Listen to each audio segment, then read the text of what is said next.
नमस्कार दोस्तों, मेरा नाम सीमा है। आज का टॉपिक है नए भारत की चुनौतियाँ, सामाजिक मुद्दे।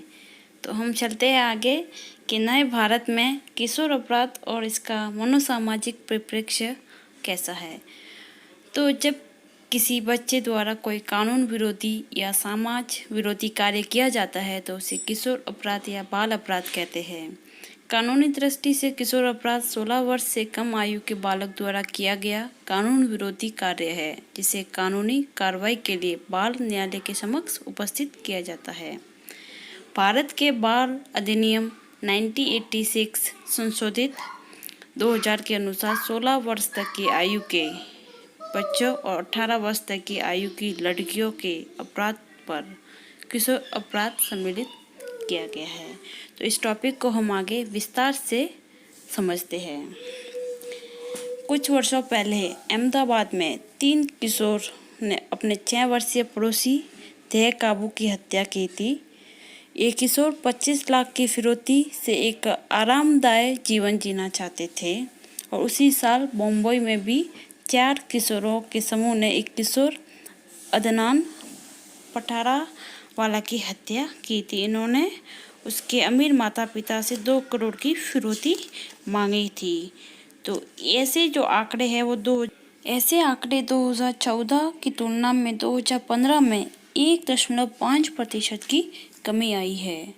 आगे हम देखते हैं कि मनोवैज्ञानिक के अनुसार कई घटनाओं का संयोजन बच्चों की श्रम प्रतिक्रिया करने के लिए प्रेरित करता है।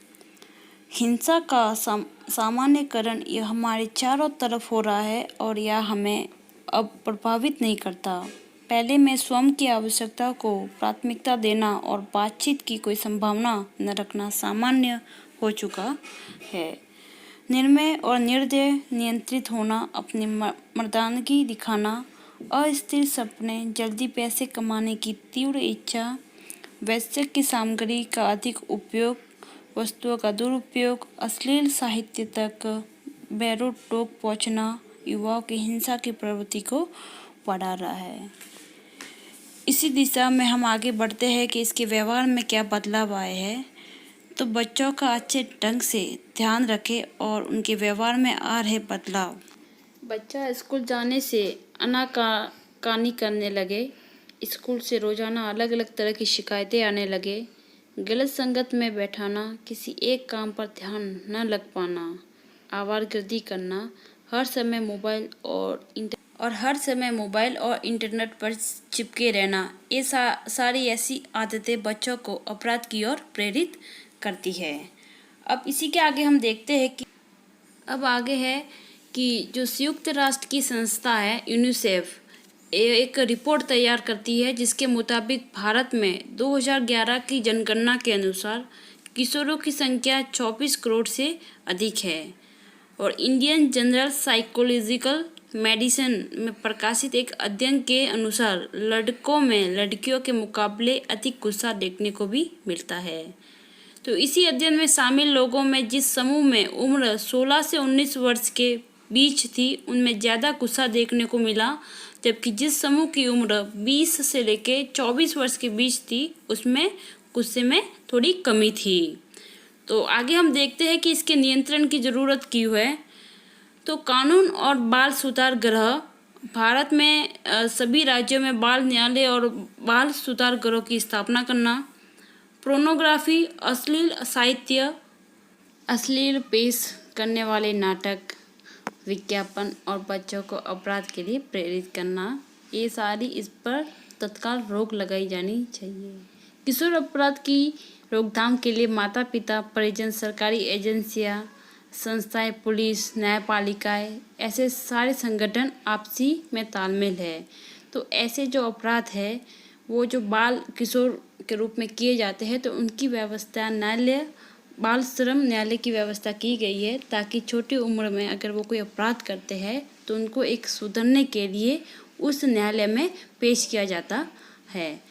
इसी के आगे हम देखते हैं कि आखिर में अपराध की वजह, किशोर अपराध की अधिकतर जो वजह है वो अपने पहले घर से ही शुरू होती है, क्योंकि जो किशोर अवस्था में बच्चे होते हैं उनकी अगर अपने माता पिता उन पर अगर ध्यान नहीं दे, वो किसी गलत संगत में जाते हैं, पढ़ाई लिखाई ना करे और उसी का बहाना करके गलत स्थान पर जाके जैसे जुए जैसे काम जो छोटी उम्र से ही अगर करने लगते हैं, तो वो बड़े होकर बहुत बड़े अपराधी के रूप में जाना जा सकता है। जैसे निर्भया कांड हुआ था, तो उसमें एक नाबालिग बच्चा था, तो उसको उस कांड जो निर्भया कांड में शामिल हुआ था, तो उसको न्यायालय बाल श्रम जो न्यायालय होती है उसमें पेश किया गया था, ताकि उसको एक सुधरने के लिए मौका दिया जा सके, क्योंकि कम उम्र के बच्चों को फांसी देना स्वाभाविक नहीं होता है। तो उसे न्यायालय में पेश करके वहाँ पे उसकी जो भी शिक्षा होती है वो भी वहाँ पे करवाई जाती है, ताकि उसको अपने युवा अवस्था में आने के बाद वो इस ऐसी परिस्थितियों से बाहर निकल सके। तो आगे देखते हैं हम कि अपराध की आखिर वजह क्या रहती है। तो इसमें हम एक एक पॉइंट को देखते हैं कि सामाजिक और पारिवारिक समस्याएं, माता पिता की आपसी मनमुटाव और लड़ाई झगड़े के चलते तनावपूर्ण होते रिश्ते ऐसे बच्चों को ऐसे विरोध करने के लिए प्रेरित करते हैं। एकल परिवार और मोबाइल फ़ोन, कंप्यूटर, इंटरनेट सरलता से उपलब्ध पोर्नोग्राफी, ये सब जो होते हैं, सोशल साइट जो होते हैं, वो भी कहीं ना कहीं बच्चों को इस अपराध के लिए कहीं ना कहीं शामिल होते हैं। और इसी के आगे बच्चों की गलत दिशा में जाने के मनोवैज्ञानिक कारण भी होते हैं। सामुदायिक कारण, सिनेमा और अश्लील साहित्य, नशीली दवाओं का सेवन करना जैसे कि ड्रग्स वगैरह, वाइन होते हैं, असामाजिक साथियों की मंत्रिमंडली, जो अपने फ्रेंड्स सर्कल में जो बच्चे जाते हैं उनकी अगर संगत अच्छी नहीं है, वो पढ़ाई की तरफ कम ध्यान और फालतू बातों में अगर ज़्यादा ध्यान देते हैं, तो ये भी सारी जो वजह होती है वो बच्चों को आगे जाके कहीं ना कहीं अपराध की श्रेणी में शामिल करती है।